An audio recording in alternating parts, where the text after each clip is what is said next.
Hello friends, जय जगन्नाथ। आपण मानक मो चैनल को बहुत बहुत स्वागत। आज तैयारी करबे मशरूम तरकारी। मार्केट रो नहीं आसे आधा किलो पैकेट जहार प्राइस ला 120 टंका। गोटे बेला रे हमें अधा बेला पानी नै इचे, तापर हम सब मशरूम को सेंदे ढाल दबा। तापर गोटे गोटे करी भलो कि नीट एंड क्लीन करी धोइबा, काहेकि मशरूम बहुत मैला हेते। तापर हम हळदी पानी ना तो ढाल दबा, ताको हम 10-15 मिनिट छाड़ दबा। से भीतर हम मसाला प्रस्तुत करनबा। अदा रसुन पियाज टमाटर आ सुखला लका ग्राइंडिंग करनबा। मशरूम आ मीडियम साइज आलू को गोटे हम काटि नै कटा मशरूम और आलू को भाजी नबा। स्वाद अनुसार लूण हलदी पकई मशरूम रो पानी मरिबा जाए ताकू हमें भाजीबा। मिनिमम 5-7 मिनिट में भाजीचे। एठी हम मशरूम रो पानी पूरा मरिगलानी तो जानिबे भजाटा हमर हे गेला। अब हम गोटे जगह को ढाल नबा। मशरूम भजा रे मु लूण हलदी पकेवाटा वीडियो करने, किंतु आपण में निश्चय पकेबे। तापर हम बनेबा मसाला। मसाला पे हम पैन गरम तेल गरम हिलेन, तापर हम पकेदा कटा पियाज को हमें गोल्डन ब्राउन हबा जाए तक हम भाजीबा। तापर हम कटा लंका पकेछि, आपण चाहिने पकेबे, न चाहिने स्किप करि परिबे। तापर हळदी पके दे ग्राइंडिंग मसाला पके दबा। सब तरकारी मेन होची मसाला। मसाला ते भलो किना कर देले तो तरकारी टेस्ट बेस्ट हुए। तो देखिबे आपण माने मसाला तेल बाहरी पड़ियो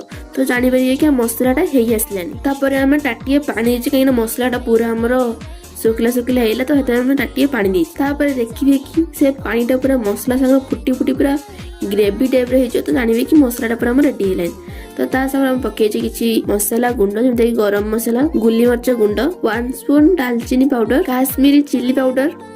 तापर ताको मसाला संग भलो किना गोळे दा। तापर हम काटी के रखिया टमाटर को पके दबा।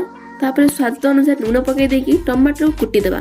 से खुशी न हमें टमाटर को पेस्ट कर दबा। देखंतु एटी टमाटर पूरा हम प्लेन हेइछि। तापर हम करी रखले गरम पानी दे दबा। जत्ते का आपण झोल रखिया पे चाहउछन सेति का आपण गरम पानी दे देबे। तापर सेही पानीटा फुटी हे गला परे हमें दे दबा भजा मशरूम। 5-6 मिनिट पर तरकाटा हम रेडी हेछि। हम जत्ते का आपण झोल दरकार से हिसाब हम हेइजिवो। तापर हम एंड रे पकेबा धनिया पत्र, आकु टोटली स्किप करिवेनी। तापर हम हेला गरमा गरम मशरूम तरकारी। निश्चय जीवा आगे लाइक शेयर सब्सक्राइब कर देबे। और फर्स्ट लास्ट देखिबार बहुत बहुत धन्यवाद। और रोइली टाटा बाय बाय।